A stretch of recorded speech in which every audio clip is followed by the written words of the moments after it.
நடிகை honey rose பார்த்தீங்கன்னா இப்போ ரேச்சல் அப்படிங்கிற திரைப்படத்தில் நடிச்சிருக்காங்க. ஆனந்தினி பாலா இயக்குனராக அறிமுகமாகறாங்க. இந்த திரைப்படத்தில் ரேச்சல் டிசம்பர் 6ஆம் தேதி திரைக்கு வர இருக்கு. இதுக்கிடையில் இந்த படத்தோட ட்ரெய்லர் வெளியீட்டு விழா சமீபத்தில் நடந்துச்சு. இதில் பேசின ஹனி ரோஸ் மலையாள சினிமாவுக்கு நான் தேவையில்லை அப்படின்ற மாதிரி சொல்லி இருக்காங்க. அவங்க என்ன சொன்னாங்கன்னா, மலையாள சினிமாவுக்கு நான் தேவையா அப்படின்ட்டு நீங்கள் என்கிட்ட கேட்டிங்கன்னா பதில் இல்லைன்றது தான் அப்படின்ட்டு சொல்லி இருக்காங்க. நடிகை ஹனி ரோஸ் கடந்த 2005 வருஷம் ரிலீஸ் ஆன 14 வயதில் பாய் ஃப்ரெண்ட் படம் மூலமாக மலையாள திரையுலகில் அறிமுகமானாங்க.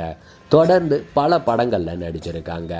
தமிழில் முதல் கனவே, சிங்கம்புலி, மல்லுக்கட்டு, கந்தர்வன் உள்ளிட்ட பல படங்களில் நடிச்சிருக்காங்க. நடிகை ஹனி ரோஸுக்கு சினிமாவில் பெரிய அளவில் அங்கீகாரம் கிடைக்கலன்னாலும் அவங்களோட கவர்ச்சியால் இப்போ மக்கள்கிட்ட பிரபலமாக இருக்காங்க. பல வணிக நிறுவனங்கள் கடைகள் திறப்பு விழாவிலையும் கலந்துக்கிட்டு இருக்காங்க.